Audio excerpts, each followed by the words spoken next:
welcome everyone to another episode of the New Liberal Podcast, part of the Center for New Liberalism. I'm your host, Jeremiah Johnson, and today's episode is a little bit different. It's a little bit shorter. We don't have any guests this time, it's just me. Today, I just want to sit down and talk for just a moment about the failed assassination attempt on Donald Trump that occurred over the weekend. If you are listening to this podcast, you are almost certainly aware that this is a podcast with a very liberal point of view. I am not a fan of Donald Trump. The podcast and the Center for New Liberalism generally are not big fans of Donald Trump's. I tend to think Donald Trump is a genuinely dangerous person. I think this is true far beyond the typical partisan disagreements that I often have with other Republicans. I think given the opportunity, Donald Trump would gladly seize authoritarian power if he could. I don't think he has any respect for human rights, democracy, the rule of law, or anything else really, other than his own profit, his own power, his own ego. I think he has a history of encouraging political violence himself, and we can get into that. And so, there's a lot of people who look at this failed assassination attempt and think, well, didn't he have it coming? If he's such an awful guy, if you think the world would be better without him, and I do, I think, if he were to, frankly, if he were to die of a heart attack, tomorrow, the world would probably be a better, safer place. But so some people look at that naturally and say, if you hate him so much, if you think the world would be better without him, and if you even recognize that he promotes violence all the time, doesn't he have it coming? Doesn't he, deserve it in some sense? Why are you against this? And I think, it's worth stating in plain terms why that is. When attacks like this happen, the first and most obvious thing that every political figure does is to condemn the violence. And this has happened. Obviously, all of Donald Trump's allies have condemned the violence, but so too has every Democrat. Every single Democrat that I've seen of any stature, elected politician or just prominent Democrat, every single one has condemned this. And I think this is the morally correct choice. I think it's the obviously correct thing to do, is to condemn political violence whenever and wherever it occurs. But like I said, I think it's worth unpacking why in some detail, explaining this out, because it's been, I think, more than 40 years since America has actually had an assassination attempt, a major assassination attempt on a president or a presidential candidate. And so, this is not something we're used to dealing with, the specter of awful political violence. It's worth restating from first principles why political violence is such a bad thing. When I think about really tricky questions like this, philosophical questions and how they apply to really shocking news events, when I try to wrap my head around this stuff, I tend to fall back onto core values. I have a set of core values that kind of inform everything I do in politics, and that's what I want to always refer back to in times when things are stressful or confusing or painful or just shocking and sudden and you're not sure how to react in the moment. Fall back on your core values. If you have strong core values, then they will tell you what to do. They will inform, how you should think and feel. And for me, my core values are that I am a liberal. Before I'm anything else, before I'm a Democrat, I'm a liberal. Even before I'm an American, which I'm very proud to be American. I don't have any of the kind of faux leftist, I'm ashamed of my country stuff. But even before I'm an American, I'm a liberal. I value ideas more than I value those other labels. And the reason that I condemn political violence and that I think everyone should is because that's what I think is part of the core of liberalism and really the purpose of liberalism. And so that's what I want to talk about today, is the purpose of liberalism. When you talk about liberalism, there's dozens of different ways that you can go about it. You can describe it in so many different ways. You can present it as a philosophical movement, as a political theory, as a practical set of policies, as a set of ideals. But there's one way in particular, there's one framing device that really, really gets through to me. And it's my favorite way to kind of frame liberalism in terms of why does liberalism even exist in the first place? What problem is liberalism trying to solve? Let's go back to a world without liberalism. Let's go back to, the world of, say, the 1500s. The Enlightenment has not happened. Liberalism does not exist yet. Nobody's ever thought of the concept yet. In Europe, something interesting was happening in the 1500s. People were beginning to debate the nature of Christianity. Some were Catholic and followed the Pope and did all the fun Catholic stuff. Some were defecting away from Catholicism into newer, cooler versions of Christianity, different strains of Protestantism. Martin Luther famously nailed 95 Theses to a door and said, "We're going to change some things up around here." And so this presented a problem for the people of Europe. The Catholics, the Protestants, they disagreed on how religion should be expressed, how Christianity should be expressed, what was the true Christianity. And their solution to this disagreement was to murder each other. Now, I am not a historian, so don't rely on me for the exact historical details here. That's not the purpose of this podcast. But, beyond the exact timelines and dates and, the fact that I'm going to blur the Enlightenment and the liberal revolutions a little bit together, yada, yada, yada. But taking a big picture look at the world as it existed back then, it's really easy to forget from our modern first world vantage point that the European wars of religion were brutal and they were unrelenting. When Martin Luther nailed his 95 Theses to the church door, he kicked off almost 200 straight years of straight up barbaric religious violence in Europe. You can talk about the French wars of religion.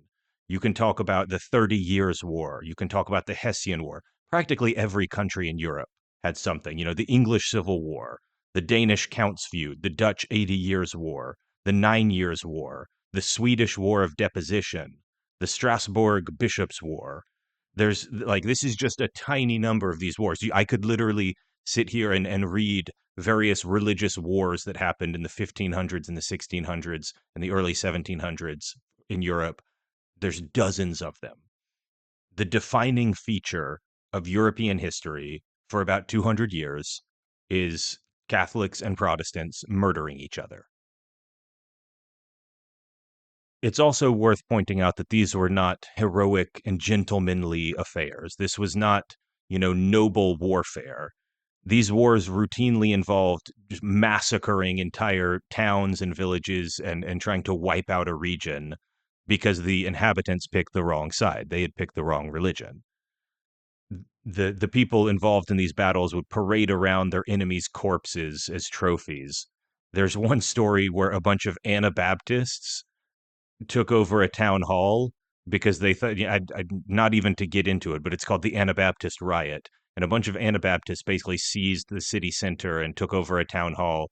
And when they were kind of taken out, when they were, deposed from the city hall, they were executed by having their beating hearts ripped out of their chests while they were still alive, after which they were flogged and drawn and quartered and beheaded and had their bodies defiled. Like, I just want to emphasize nobody was having a good time. This was not a nice time to live. And so society had a problem. The problem was that our only solution to disagreement was essentially killing each other. And what I think of liberalism as, liberalism is a social technology that allows us to resolve disagreements in ways other than killing each other.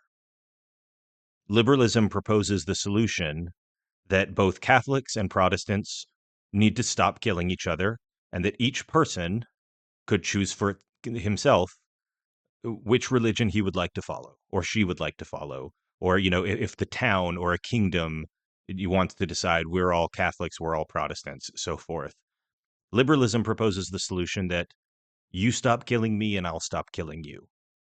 And that sounds like such a silly thing. Like, well, duh, you can just stop killing each other. But please don't bypass how revolutionary that idea can be just because it seems really normal from our modern vantage point. For most of human history, kill the outsider, take their stuff, was a cherished tradition. And especially if the outsider believes the wrong thing, if they believe in the wrong form of God, especially kill them then. That's kind of just how human societies have worked from the beginning of time. Human societies have always been violent. But miraculously, we were able to stop killing each other over religion. Liberalism formalized ideas like the freedom of religion, like the separation of church and state, like the fact that you need to govern via the consent of the governed. These are liberal ideas. When we first started implementing them, Catholics and Protestants still didn't like each other very much. They would try to get in power in government and then discriminate against the other guys and repress those other people and harass and just make life awful for them. And so that was a problem. Catholics getting into government and making laws against being Protestant, Protestants getting into government and making laws where you know Catholics have to pay 3 times as much tax or whatever the case may be. But over time, liberalism developed norms of behavior to prevent that as well. Liberalism developed ideas like basic political freedoms, the freedom of speech, freedom of religion, freedom of assembly, freedom of the press, the ideas of tolerance for other people who are different from you, the idea that everyone should get equal treatment before the law, the idea of basic human rights. Liberalism helped develop these things and helped make it so that, again, we can believe different things and we can have disagreements in society without harassing each other, without discriminating against each other, without killing each other. Small L liberalism. I know liberal in the modern term gets thrown around like liberals versus conservative. Liberal means you want a lot of government spending and high taxes, but philosophical, small L liberalism at its core, I like to think of it as a piece of civilizational technology to prevent civil wars. It's the social contract that we settle our disputes through debate and through discussing ideas and through appealing to the public and through, passing laws rather than settling our disputes at the end of a sword. And that to me is really, really important. And it's one of the core foundational parts of what liberalism is. And we call this the New Liberal Podcast. And I am a liberal, and that's where I ground myself. Now, when I talk about Donald Trump, I believe he's dangerous precisely because he seeks to undermine this social contract that we have against violence. He undermines it all the time. He has, in a speech to police officers, encouraged them to beat up suspects.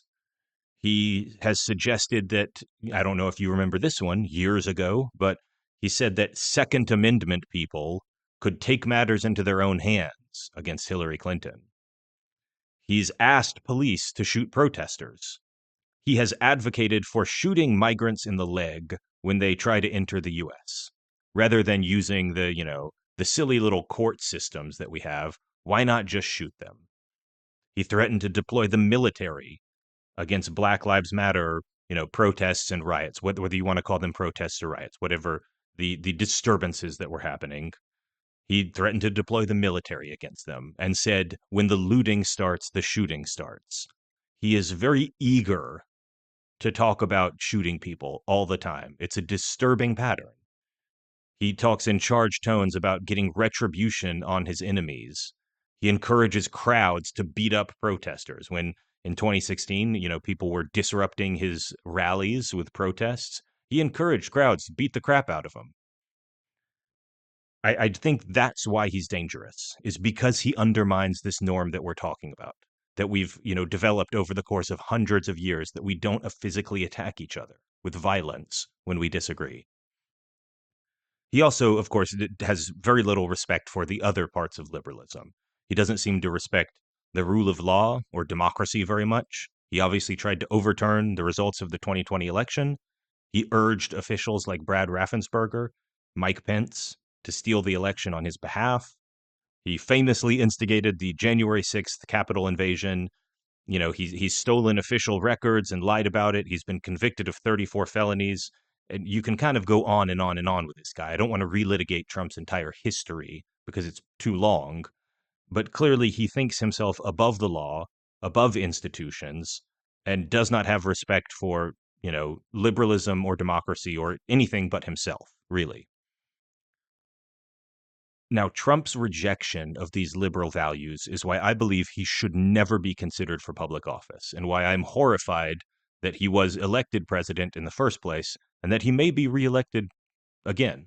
If we're being honest about the odds at this point in time, it certainly looks like he's the favorite, and that troubles me tremendously. But Trump's rejection of liberal values is not a reason for you to abandon your own liberal values.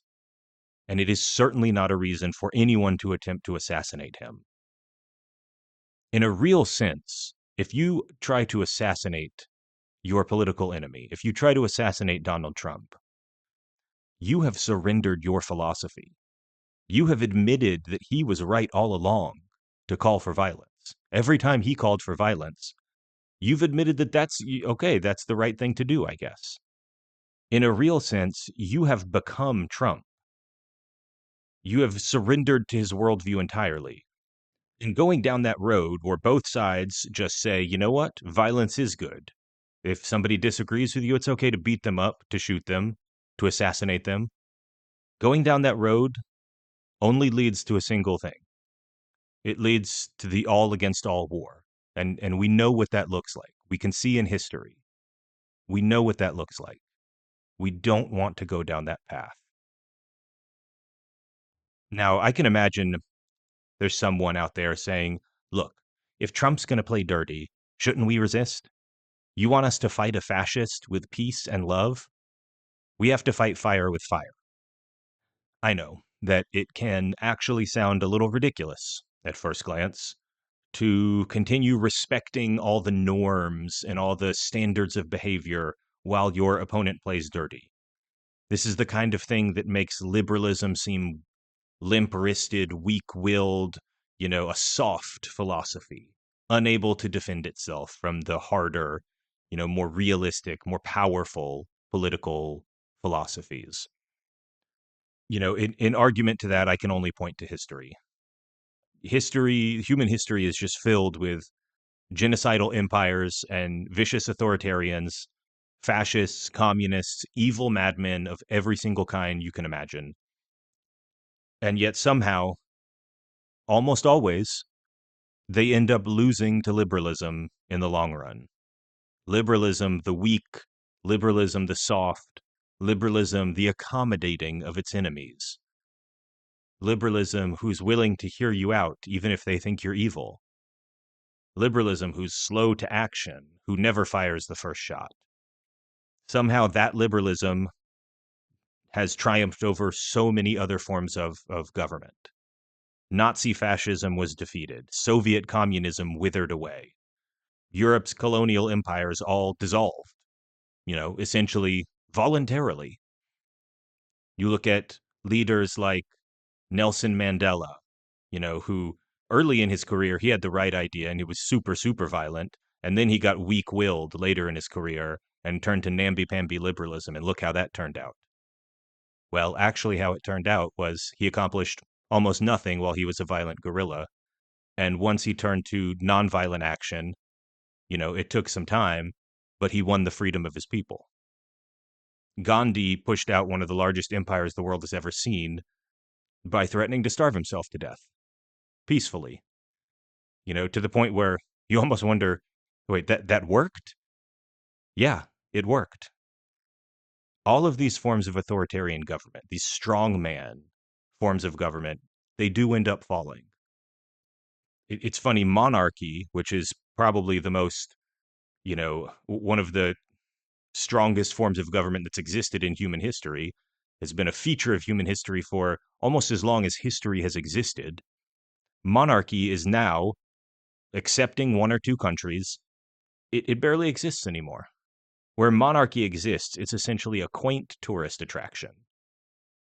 And there's still one or two countries like Saudi Arabia is still a hereditary monarchy, but it's really just a couple. Monarchy, that feature of human history, is now a tourist attraction, kept around so that we can gawk at it because of how out of place in time it is now. Liberal democracy is so dominant worldwide that even, dictators like Vladimir Putin still hold elections. And to be fair, of course, Vladimir Putin's elections are not real. They are rigged. They are fake elections. But think about what that means, really. That even Vladimir Putin feels the need to actually have the elections in the first place. Even if he's going to fake them, he knows that he still has to pretend, because even Putin knows in his heart of hearts that the only legitimate form of government is liberal democracy.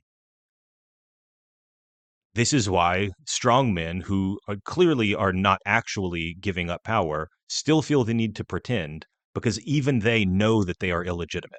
Even they have to at least pretend to respect the norms. That's how powerful liberalism is. Even its enemies have to bow down and pay homage to it and pretend that they like it. Cooperative, soft, peaceful liberalism versus violent authoritarianism seems like a mismatch. And it is, but just not in the direction you would think.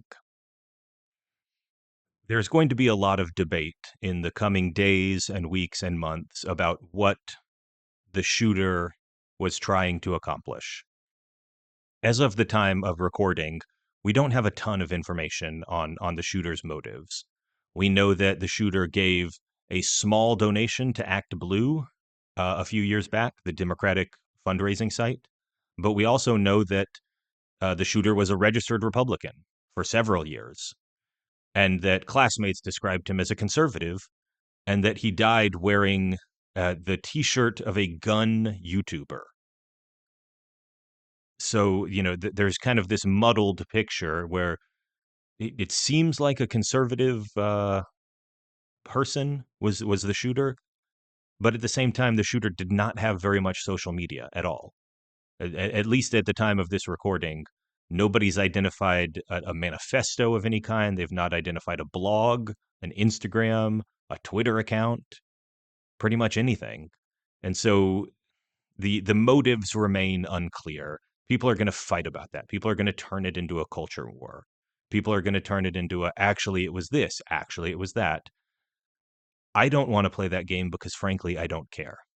I don't care what the shooter's motives were. Trying to assassinate your political opponents is wrong. And that seems like such an obvious thing to say, but the purpose of this podcast is to really emphasize it and to, again, explain from the ground up why we believe that. Why, even if you could assassinate your political opponents, it is not a good idea. It is not the way we want to go about things. The biggest shame of all of this is that, we live in a country that feels like it's gone crazy at times. And, certainly Donald Trump has played his part in escalating violent rhetoric over the years. And now he's been attacked himself. Hopefully, I don't have any hope this will actually happen, but maybe this will cause him to cool down his rhetoric. Good luck. But the biggest shame about this assassination attempt and the general political craziness we live in right now is that America as a country is doing pretty damn well. We are rich. We are an abundant society. We are one of the richest societies that has ever existed in human history. Probably, you could make an argument the richest, although, I don't know if Norway or Luxembourg or whatever has technically got a higher GDP, whatever. We are a strong, rich country. We have abundant natural resources. We have wide open spaces. We are leaders in technology and innovation. We enjoy strong political freedoms in America. Our economy is growing and has grown regularly for decades. We are not suffering from a famine. We are not suffering from a major depression, or we are not suffering from political repression. None of this is to say that America is perfect, because Lord knows America is not perfect, but we're doing fine. America could just kind of keep going and try to fix things as they go. That's the backdrop for all this kind of horrible act of political violence. It's the backdrop for Trump's rise in the first place. There's no material reason that we need to kill each other. But, we've driven ourselves insane through our media ecosystems, both cable news and social media and all this stuff. We've driven ourselves insane and into political hysteria and polarization. And we did it to ourselves. That's the biggest shame of all of it, is there's no reason this needs to be happening. We could be living in a perfectly fine society. We did this to ourselves. My closing message for the podcast, which will be a shorter one than normal, is that I urge you out there, as much as you can, to resist the hysteria. Refuse to participate in the hysteria. Certainly, you should call a spade a spade. I think Donald Trump is a bad person. I don't think he should be elected president. I think he does awful things and we should call them out. But refuse to participate in calls for political violence. Refuse to demonize someone just because they disagree with you. You know, remember that you can still be friends with your neighbor if they have a different political belief. The purpose of liberalism is to allow us to disagree with someone without discriminating against them, without hating them, without killing them. That is a precious thing. It's perhaps the most precious thing that our civilization has ever achieved. I read one time in a blog that I wish I could say that I wrote this originally, but every time a Catholic and a Protestant break bread together in peace and goodwill, it's a miracle. Because we know that's not what most of history looked like. We know what the wars of religion looked like. Don't take that miracle for granted. Stay strong to the core values of liberalism and refuse to get drawn in to the insanity. That's basically what I wanted to say in this podcast. I've been thinking pretty long and hard since the assassination attempt occurred. I hope you all got something out of this, and we will be back with our regular hour-long interview podcast later this week. Thank you so much for listening, and I'll see you at the next one.